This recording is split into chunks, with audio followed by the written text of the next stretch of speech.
I'm Easy. Now I will present about ancient Chinese civilization. Formation of Chinese civilization. The history of the Chinese is a story of a gradual settlement of large valleys and Chinese river plains and of the expansion and development of its people in their own part of Asia. Okay, now I will talk about Chinese mathematician. First is about Liu Hui. He was born in Zibo, Shandong, and lived in the state of Chaohui during the Three Kingdoms. His occupation is mathematician and writer. He edited and published a book with solution to mathematical problems. The book title is The Ninth Chapter on the Mathematical Art. He also known as the first golden age of Chinese mathematician. He was possibly the first mathematician to discover, understand, and use negative number. He is the first person who raised the concept of decimal. He proposed an algorithm for the calculation of pi and defined multiples of other concepts including area, power, and equation. He also started the Cavalier principle, which was to determine the volume of cylinder. He also presented the Sea Island Mathematical Manual, the book that contained many problems of geometry and several problems related to surveying.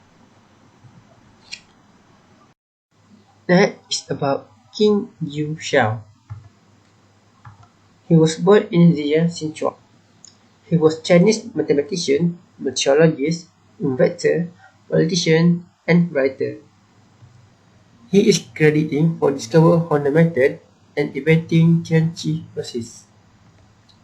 He is regarded as one of the greatest mathematicians in Chinese history. He brought mathematical treatises in 9 sections in 1257 AD.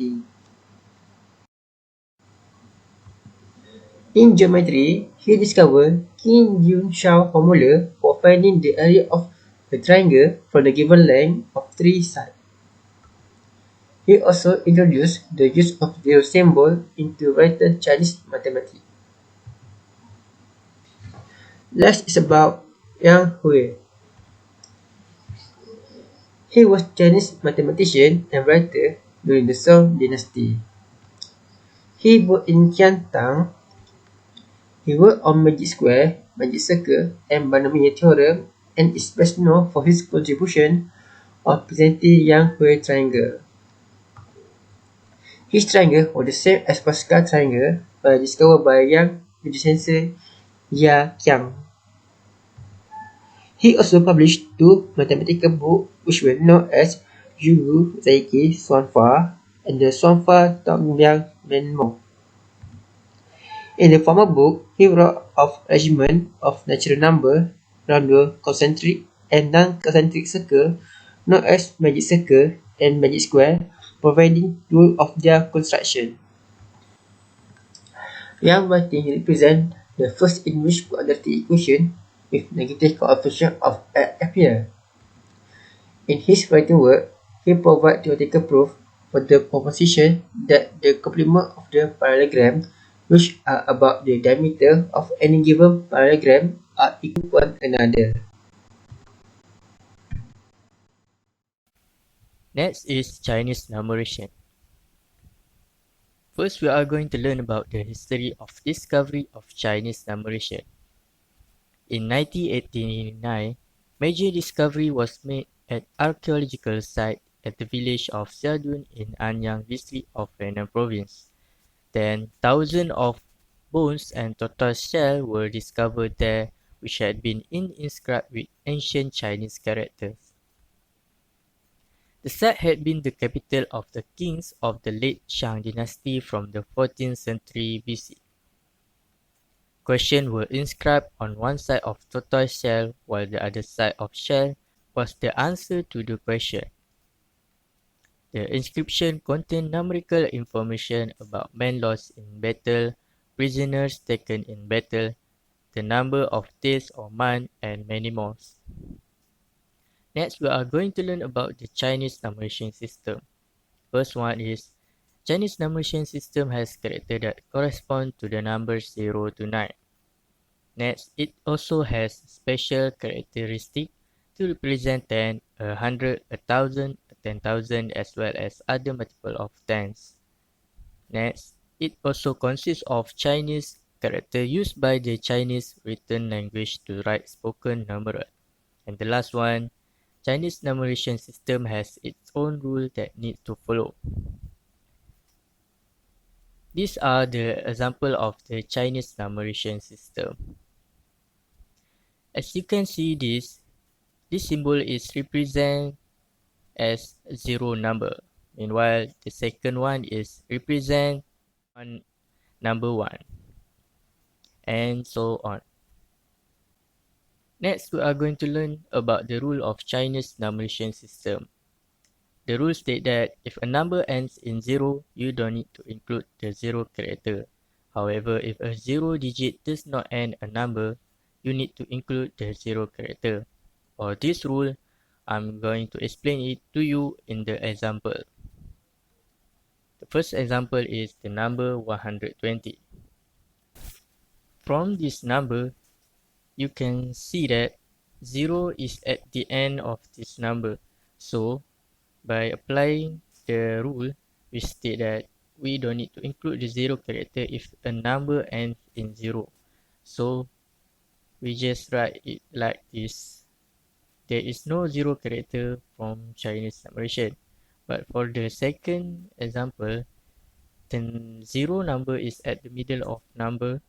So we must include the 0 character, which is, as you can see, this is a 0 character. And that's all from me. Thank you. Now, we will look up for Chinese computation. In this section, we will learn how Chinese mathematical calculation works. So, for this part, for the first part is addition and subtraction. Addition and subtraction process is straightforward. We will carrying and borrowing in usual way and the smallest value typically placed on the right. Next is multiplication. In multiplication, they use root numerals from Sunzi's mathematical classic. Root numerals is basically a counting roots methods, and the roots usually made of bamboo sticks. To avoid confusion, they use these roots in vertical and horizontal forms alternately. The vertical represent positive number and the black roots as negative. Empty space is represent as 0 for the system. You can refer the figure B. So how it works? First of all, we arrange the roots like in this picture. I use modern numerals for clarity. Then we multiply the bottom row 147 with 3 and get 441. Please note the position of 147 is under 3. After that, we delete 3 and move 147 under the 8 and multiply them to get 1176. And one we sum 441 with 1176 to get 5587. Then we delete 8 and shift 147 under 7 to multiply them and get 1029. Finally, we sum these rows and get the final answer, which is 56,889. You also can search on YouTube Chinese Chinese counting road numerals multiplication to learn more about this method. Now, for division, division essentially works like long division. For example, 56,889 divided by 147. Again, we use modern numerals for clarify. In the first two boards, we identified that 147 goes 3 times into 568. So we subtract 3 times 147 from 568 to leave 127 as shown in board 3. Next, we shift the 147 to the right and observe that 147 goes 8 times into 1278. So we subtract them to leave 1029. After that, we shift 147 to the final position. Since we know 147 divides exactly 7 times into 1029, then we are done. So 56,889 by 147 is equal to 387. That's all for Chinese mathematics computation. Thank you.